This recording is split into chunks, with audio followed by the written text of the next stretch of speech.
Discovering who you are and where you come from has always been a common question in the world. Where do some of our traits and foods come from?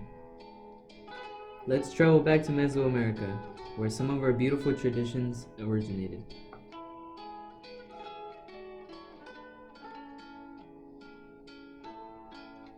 This is where women have had an abundant impact on history, in showing how they used the land to their advantage, and nourished plants, which they used in many methods, such as a food source, gardening, and medicines as well.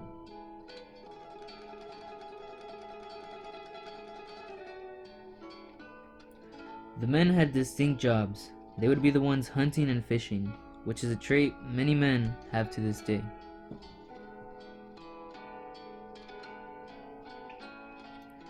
Now, if we travel to our time, we see how these traits have been carried on through our ancestors from generation to generation.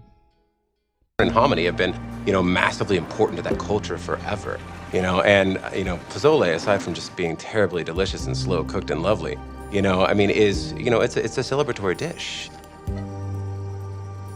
There's something very comforting to just about slow cooked stews, and that's a lot of what Mexican food is. A lot of it wasn't based on glorious.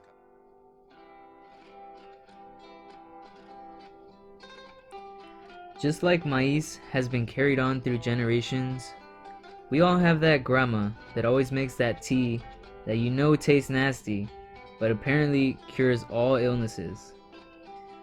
And these are your remedies that have been passed down desde los días del caldo.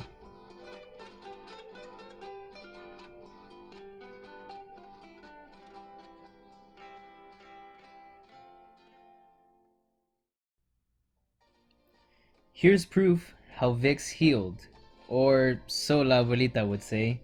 It's gonna take the fever out, mijo, by rubbing Vicks on your back and pulling the fever out.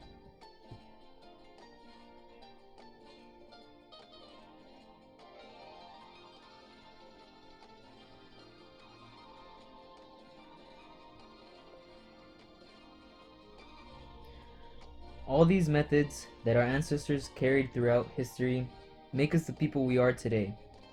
Just like the daughter that wants to be just like mama. Whether it's gardening, cooking some amazing pozole, or making some delicious salsas for the tamales on family reunions. We all try one way or another to pass on these traditions through the generations.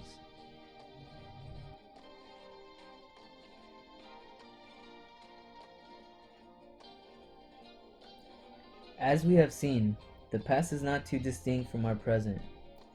This allows us to reflect on our ancestors and traditions they have passed on. May we never forget our past, which has shaped how we live our lives today and will continue to influence our future.